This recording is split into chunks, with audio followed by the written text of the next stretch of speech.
Flathone system for sharpening beauty shears. Typically we'll use these plates, and we have what we call a flat plate and a cushion plate with abrasive stuck on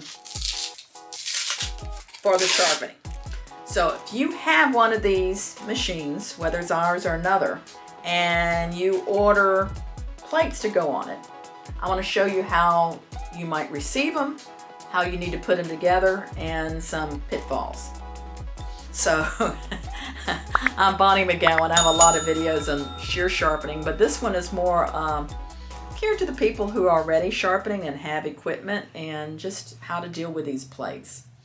So first of all, the plates that we sell are 3/16 of an inch, the hole in here. That fits a lot of the Flathone machines, but not all of them. So if you're ordering from us, you need to make sure that hole fits, or you're going to drill it out. So typically what you're going to get from us, and I'm going to actually stick these together, you'll get, let's say you order a metal plate, this is what you get. If you order a cushion to go on the metal plate, this is what you get. If you order a hook it, this is what it looks like. But if you order from us a flat plate, and that's for doing the beveled edges, you get the metal plate and this hook it or Velcro. And I'll stick it down and show you. There's some little tricks and problems with it. If you order a cushion plate, you get, or for convexing plate or cushion plate, you get the metal plate, you get this little foam pad, and you get the Velcro. So it's like a sandwich. And I'll stick this down and let you watch it. If you order felt for polishing, it'll come like this. And my suggestion is to stick it down to one of your abrasive pads. It can be a fresh one or an old one. And then that way you can pull it on and off your plate. And I typically will use a flat plate for this because it really doesn't need more cushion. So watch me put these together. And if you have any questions, put the comments below. And I'm hoping this will be helpful to you. So my suggestion is to have handy some kind of utility knives like this. And I find, you know, I've got the big ones or the little ones, either one. And that I find having a pair of little pliers, and you'll see why I need those, is helpful. Also helps to have fingernails. So I'm going to do the flat plate first. Find where there's like a little bubble here on the back so you can get your nail in there. And sometimes it's a struggle. There we go. Pull this off, throw that away. And I will usually start, I want to take my time and get this as straight as possible, and then sort of push in the middle, slide out, because I really don't want any bubbles in here. Now these can be pulled off and repositioned, but usually that's more more problem than it's worth. Now you see how it's bigger than my plate. I want to trim it off, so I'll use one of these utility knives, and I'll trim around here. Now it's amazing how fast this will dull out your utility knife. Hence, I've got these little pliers because I'm going to be popping off these knives all along so I can have fresh knives. This looks like one I'm about ready to throw away because I think that's the last of the knives here. I go through a lot of these. Now if you're coming in for training, I'll stick these together for you before you come.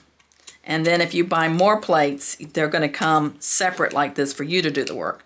I see that blade's already worn out. I'm going to go to this one.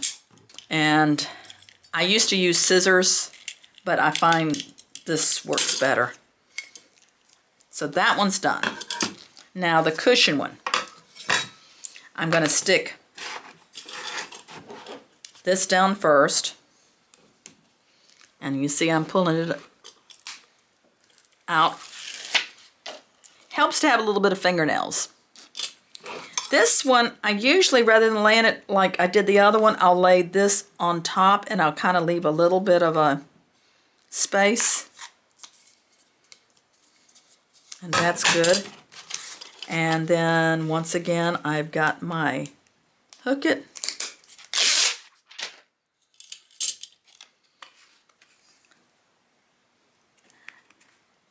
And just like I did on the flat plate, line it up, push it out. And you typically will have less problems with bubbles on this one than you will on the flat plate. And then I'm trimming it out. Now this one, I have to lean it against my body to do this. So this is even more scary because if this slips, it's going to come right up my face. So I might show the whole thing. So if it does come up my face, it'll be a really exciting video. I'm sure there's a better way of doing this. You see it sticking to my clothes. This is why when you order a cushion plate or a flat plate, I send it to you to put them together rather than me doing it for you. I think I've got a few people that we stick them before we send them. There was somebody we had to stick them together. We couldn't just send them separate. I can't remember. I send it separate, and now that's why we're shooting a video, because he can't figure it out. Yeah, but and it's going to be a little bit rough around there, but I don't worry about it. So that's how to do the cushion plate. This was how to do the flat plate.